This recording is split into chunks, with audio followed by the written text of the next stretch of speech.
Hey guys, it's Deni as always. Open world games are not a surprise to anyone for a long time. If some time ago Morrowind made a sensation in this direction, then today every second game is open world. The problem is that they are usually monotonous and do not bring anything new, so today I decided for you to look for open world games that try something new, and found a lot of interesting. Click on the like, click on subscribe if you are not subscribed yet, and actually, let's go! Do you miss adrenaline and dynamic gameplay? The perfect place to get it all? Good old Crossout. Tense battles, dozens of different vehicles, and hundreds of parts for their customization are waiting for you. You can make a powerful, bulletproof tank and destroy your enemies just by the look of it. Or make something smaller, but fast, and get in the back of unsuspecting enemies. In any case, Crossout is the best place to show everyone who is a real pro. Download the game at the link in the description. Let's start with inZoi, who made a sensation with her appearance. Why? Yes, because it is one of the first truly worthy competitors to the mastodons of the genre, Sims. We are waiting for a full-fledged huge world, which has unusual features for us. First of all, the world itself is controlled by a kitty, a fat, good one, and we control the character in this world, which in addition to the usual things for such simulators. By type, to eat, build, go to work, there is also a random event. You can fly in the face, a brick on the head will fall, or a car hit. Events, if what is not only bad, this is so, on a whim. How it will feel is not clear, but sounds very interesting, so we wait and see what will be on release. I don't know if I need to say too much about Pokemon, but let's briefly summarize. First of all, you are a Pokemon master, which on PC is already a rarity in itself. Secondly, to the huge world, added the ability to catch every single Pokemon you can find, breed them, crossbreed them, and then use them for your own purposes, both for fighting and as slaves in your base. This spawned a huge mountain of memes, and more importantly, bombed the game online, becoming the second loudest simultaneous online release in Steam history. More than 2 million people played it simultaneously, which is an unthinkable number for Steam. For comparison, even Counter-Strike 2 and Dota 2 didn't achieve such results, above only PUBG. In general, a cool release with a mountain of unusual mechanics, which we have not seen on the PC yet.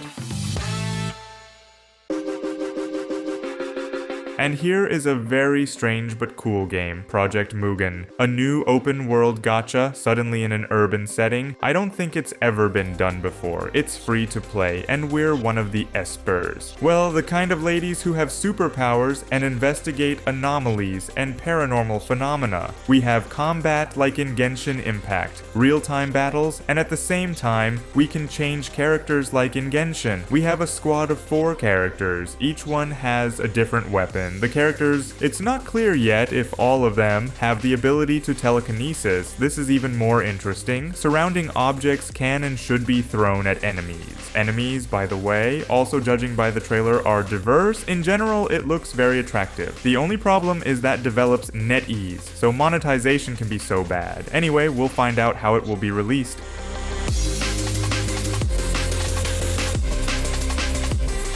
Not so long ago, Enshrouded came out, which could be a loud release and gain at least 500,000 online, but alas, all the information field was filled with Pokemon because it came out a little bit earlier. Nevertheless, one of the best cooperative RPG adventures in recent times is waiting for us here. Many people compare the game with Valheim, and in general, there is something in common, like the ability to sit by the fire. There are 3 types of food, which give different reinforcements and so on, but in practice, it's more of a RPG than a survival game. The game has a branch of talents, a huge variety of different crafting, weapons, the ability to soar, jumping from huge towers, and more. The game has tons of loot and dungeons you can sneak into. Plus, sometimes it is quite difficult, especially at first, because when you die, you lose some of the loot. In general, the most enjoyable game, 100% recommended.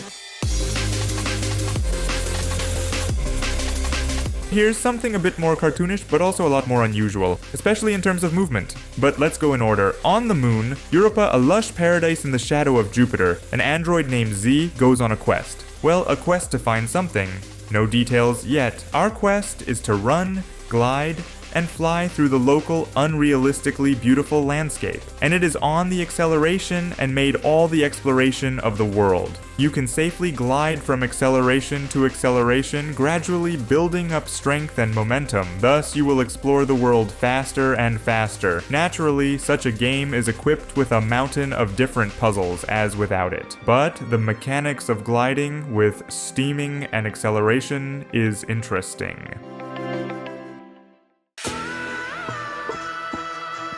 And here we have not only the open world in Chinese setting, but also the design of bosses, the main character, who is the king of monkeys in general, and the visuals of the game as a whole leave your mouth open until it's released, but the usual mechanics will be there too. At the very least, we're in for a completely typical Souls-like experience, where you'll suffer, but otherwise habitually fight enemies in melee combat. The fact that the game is made by about 5 people deserves special praise. That is, the studio, assembled in a garage and on their knees, produces a level no worse than AAA projects that definitely deserves respect.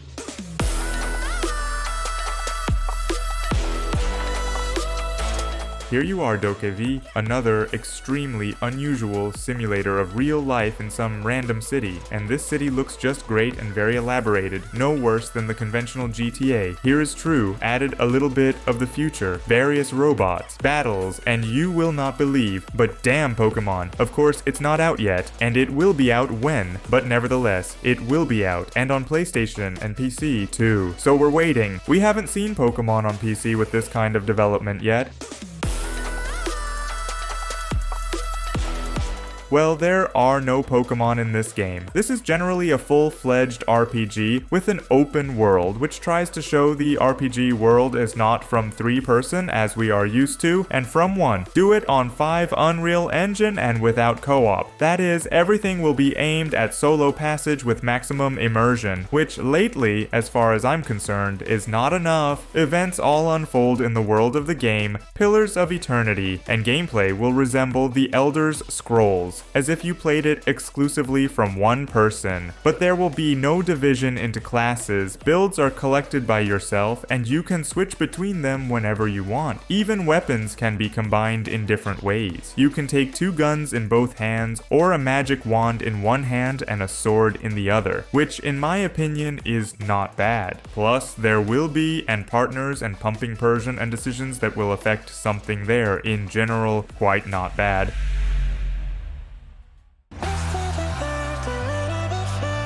And here, the world of Black Desert was transferred to the single-player game with a huge set of non-standard mechanics, from flying to combat, in addition to the fact that the world in the game is large, so it also looks so impressive that it's really hard to get away from everything happening on the screen. The main thing is that it works the same way it looks, not the way we are used to. Combat is a mishmash of The Witcher, Black Desert, and maybe even Dark Souls, but with its own peculiarities. For example, you can pick up enemies and throw them at others, and there are a lot of mechanics of interaction with the world itself. From the banal to pet a cat or a dog, to stealing a wagon in the style of Red Dead Redemption. In general, the game surprises with its scale, because it is truly gigantic here.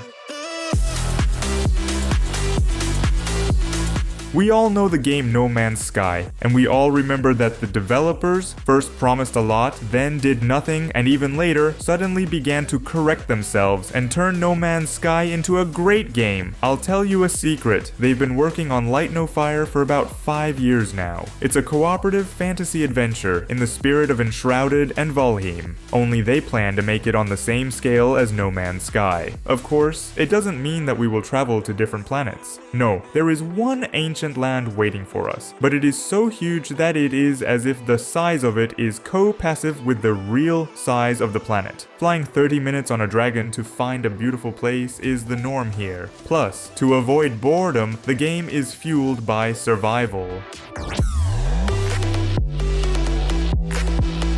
And of course, we won't pass by the future masterpiece, which I am waiting for personally. It's Nightingale. It's a cooperative PvE survival game with the Victorian fantasy style, which is a nonsense for survival games. We usually have a forest, machine guns, and pistols, or well, if an axe with a pickaxe and a bow. But here we have something very unusual. We are waiting for a beautiful world, huge bosses, building a base, umbrellas if it suddenly rains, and a lot of other unusual things. As for me, it's worth waiting for. Well, that's the end of it. I hope you found something interesting for yourself and therefore clicked and on the like and on the subscription too. Well, with you was as always Deni, and all the best.